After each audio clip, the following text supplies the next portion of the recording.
York 55 celebrates Hispanic Heritage Month.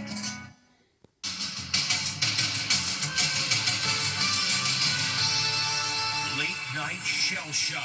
Stunned reaction after Jimmy Kimmel's indefinite suspension. First video of Kimmel after he got the news. They should have fired him a long time ago. Guest Wanda Sykes. She was about to go on. I'm in a full face of makeup because I was supposed to go over and have a chat with my friend Jimmy Kimmel. The war of words played out on TV. The guy who shot and killed Charlie Kirk was more likely a fan of yours. The President of the United States is out there firing comedians who make fun of him. Then, a walk in the park. Kate and Melania's stroll without their husbands. And barreling into a fire hydrant, plowing through a fence, and the backyard. Dinner time disaster while they were feeding baby. Plus, flying while fat. The Emmy winner who says he was elbowed by the guy in the next seat. Elbowed me because he believes that I am too fat to be sitting next to him. Well, who wouldn't believe that? Did he leave a bruise? And he called out sick from work. So what was he doing at the big game? Just his luck, his boss was watching. All of a sudden, I'm all over national TV and I got Coldplay. Plus, baby can't wait. Swarmed at the hospital entrance. Count them, 11 doctors and nurses. Now, Inside Edition with Eva Pilgrim. Hello and thanks for joining us. Shell-shocked. That's the reaction from Jimmy Kimmel and his staff after his show was suspended indefinitely. It comes just 3 days after the late-night host made some controversial comments about the assassination of Charlie Kirk. As Jim Murray reports, the bombshell news is sparking a nationwide debate about free speech in America. There's intense reaction to Jimmy Kimmel's sudden suspension. His show off the air indefinitely. They should have fired him a long time ago. President Trump today bashing Kimmel from London. Well, Jimmy Kimmel was fired because he had bad ratings more than anything else, and he said a horrible thing about a great gentleman known as Charlie Kirk. Kimmel's suspension comes 2 months after Stephen Colbert's show was canceled. And last night, as he gloated, the president called on NBC to fire Jimmy Fallon and Seth Meyers. That leaves Jimmy and Seth, two total losers. Do it, NBC.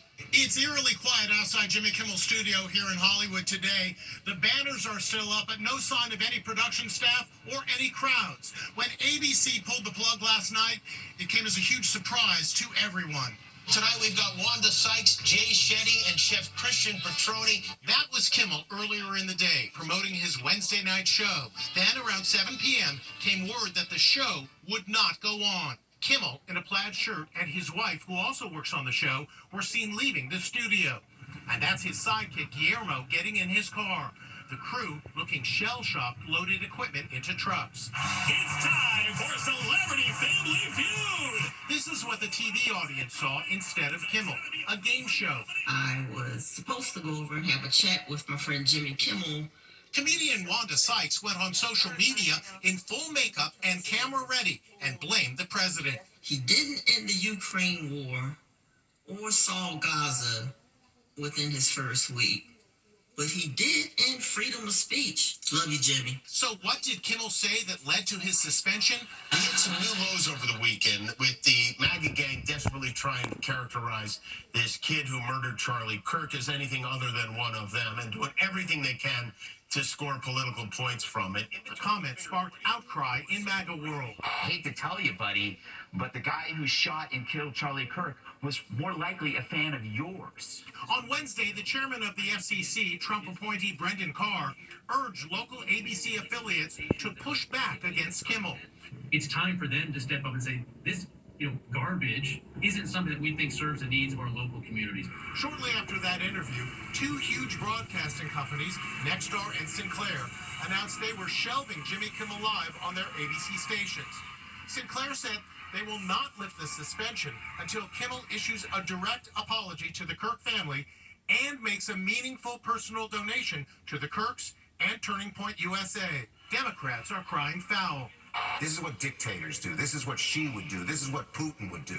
We are not that country. It should shake every American that the President of the United States is out there firing comedians who make fun of him. I spoke to CNN's chief media analyst, Brian Stelter. America is a less free place if late night comedians are not able to say and do what they want, to be able to satirize the American president, to be able to speak out about his conduct. But TV personality Bill O'Reilly says Kimmel was out of line. I don't like people losing their jobs. But what Kimmel did is inexplicable to me. To use his monologue, which is usually comedic, to mislead the entire country by implying that MAGA Trump supporters were really behind the murder. No reaction yet from Jimmy Kimmel himself, but many are pointing to what he said last week, the day after Charlie Kirk was assassinated. We're still trying to wrap our heads around the senseless murder of the popular podcaster and conservative activist Charlie Kirk yesterday. Some people are cheering this, which is something I won't ever understand. Today, fellow late-night host Jimmy Fallon abruptly canceled a scheduled appearance in New York to speak to business leaders. No reason was given. A walk in the park. That's Princess Kate and First Lady Melania Trump making their very first public appearance together without their husbands. It's the Kate and Melania show. The First Lady and the future Queen are hanging out together today. They met youngsters in the Scouts movement and joined in with arts and crafts projects. Melania sat on a kiddie chair while Kate hunkered down on the lawn to color with the kids. It was a nice moment to see the two of them walking around the grounds, having a chat, just the two of them, increasing their friendship. Not surprisingly, the British weather was less than ideal today. At one point, as Melania and President Trump posed for photographers with the British Prime Minister and his wife, Melania's hair blew right over her face. The historic state visit is on the front pages of every British newspaper today. The plum-colored hat that Melania wore as she left Marine One is a hit with this admirer. 10 out of 10. Well done, Melania. But there are mixed feelings about the off-the-shoulder canary yellow Carolina Herrera gown Melania wore at the glittering state dinner. Superb, absolutely stunning, and classy. Go to comments. This woman disagrees. I've always been a fan of Melania Trump's dress code, but I think she's finally had a miss on this one, and I am actually shocked. And that tiara Kate wore? It's known as the Lover's Knot Tiara, a $1 million piece of jewelry once worn by Princess Diana. The president seemed especially charmed by Kate, who sat to his right. Melania and I are delighted to visit again with Prince William and to see Her Royal Highness, Princess Catherine, so radiant and so healthy, so beautiful. It's really a great honor. Thank you. Captivating Kate, the palace's Trump card are some of the headlines. President Trump and First Lady Melania return to Washington tonight. Dinner time crash. A family was eating when out of nowhere a car came crashing into their house. The video is wild, but get this. The driver is reportedly facing his 7th DUI charge. It's an out-of-control car. It crashes into a fire hydrant, then plows through a wood fence, right onto a backyard patio. Then it slams into a home. Coming to a standstill, you can hear the driver still revving the engine. Moments later, the irate homeowner appears. With phone in hand, taking pictures, he yells at the driver. Then the driver stumbles out of the car as the homeowner calls 911. Rushing to the scene, cops think the guy's drunk and put him under arrest. And get this, it's his 7th DUI offense. And here's the homeowner, Adam Jabinski, his wife Rachel, and their 6-week-old baby Jacob. They were eating dinner when the car came crashing into their home in Hampshire, Illinois. Do you guys feel lucky to be unharmed? We were literally 10 feet away sitting at the dinner table when it all happened. My wife was feeding our 1-month-old within 30 seconds prior to him coming barreling through the fence and through the house. This guy has something like 7 DUIs. What was your reaction when you heard that? It's mind-boggling to me. The damage to the house is so bad the family was just told they have to move out. Talk about the unfriendly skies. Two passengers got into it after one allegedly elbowed the other and then turned into an all-out war over weight. Ann Ricagliano has more. This Emmy-winning actor and comedian says he was told he was too fat to fly by the passenger sitting next to him. There's not a lot of room here for me. He says the passenger was so irate, he elbowed the actor, leaving him with this giant bruise. I couldn't believe that this man struck me and assumed that there would be no consequences to it. I love it. Guy Branum stars on Apple TV's comedy series Platonic and has appeared on HBO's hit show Hacks, receiving an Emmy when the show won Best Comedy Series last year. Now he's making news for posting this video on that plane showing him confronting the passenger. This man just, hey mom, elbowed me because he believes that I'm too fat to be sitting next to him. Well, who wouldn't believe that? Yeah. Wow. Guy Branum was sitting on his flight out of New York in a Comfort Plus seat when he says the passenger sat down, elbowed him, and told him to give him more space. Would you be happy if I elbowed you back? Well, there's not a lot of room here for me. I know.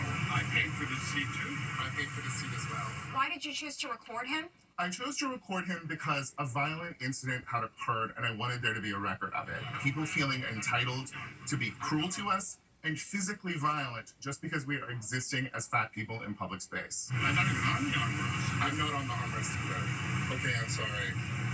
Yes, my fat rolls are on the armrest. He had a pot belly. This was somebody who is fat but on a different scale. How would you describe yourself physically? I am 6'3" tall, and I am a big, broad guy. We spoke to the passenger, and he said he never assaulted Branum. He admits to touching him because he said there was no room and was trying to get comfortable.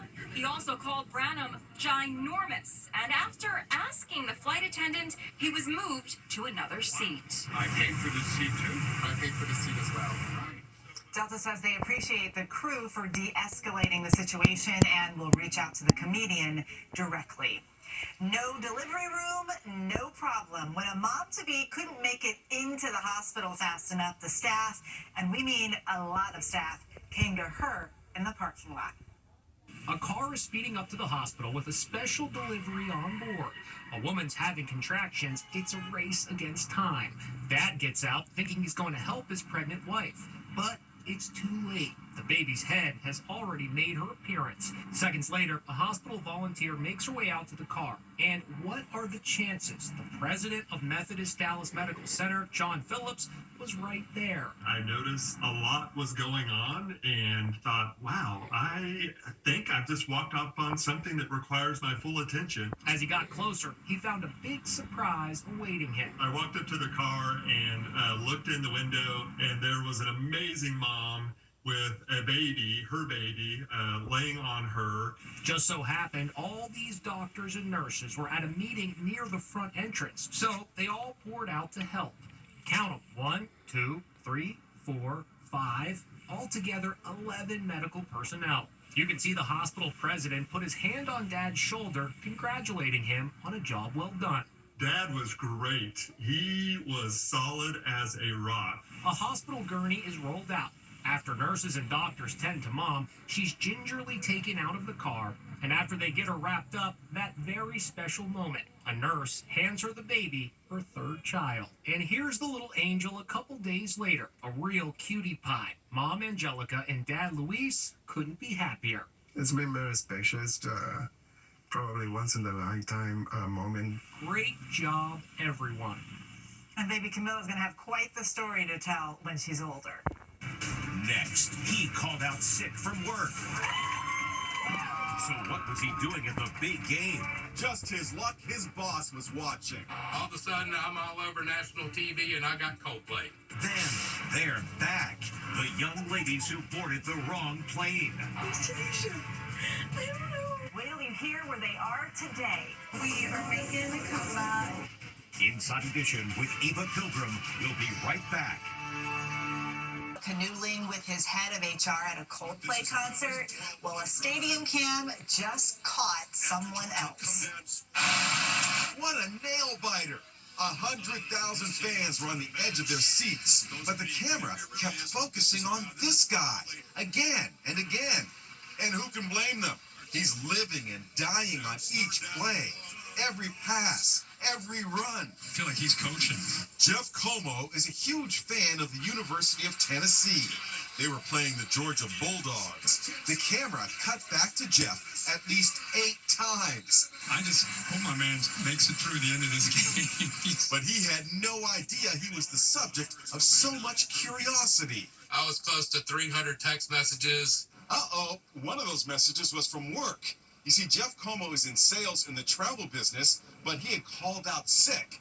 Yep, he was playing hooky, and now he was caught. Is that Como? And he called out sick? And I was like, I'm not missing this game. So I just felt the best option would be to call in sick. And all of a sudden, I'm all over national TV, and I got Coldplay.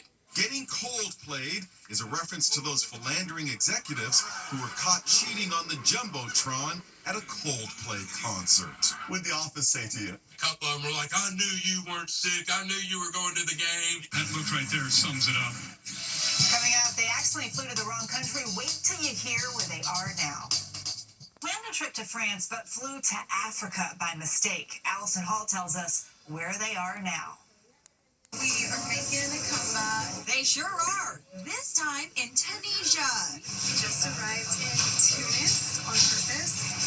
We realized how much we missed out when we left. They're the passengers who thought they were flying to Nice on the French Riviera, but got on a plane to Tunis in Tunisia, 500 miles away in North Africa. We're going to Tunis. No, we're supposed to go to Nice. No. On social media, they came under heat for being so desperate to leave Tunisia, with lots of folks pointing out that Tunisia has beautiful beaches and panoramic desert landscape. Now they're in Tunis on purpose. It's been amazing. We really enjoyed it. A Tunisian travel agency actually sponsored the trip. Every single person we've met has been so kind. It sounds like this all turned out to be a happy accident. It's always like the best mistake that could have happened. Now here's Megan Alexander with today's Inside Deals. A disappearing act. This guy doesn't want his sandals to get dirty while walking through the mud. Off they go. And down he goes. Don't worry, he did resurface. We'll see you next time.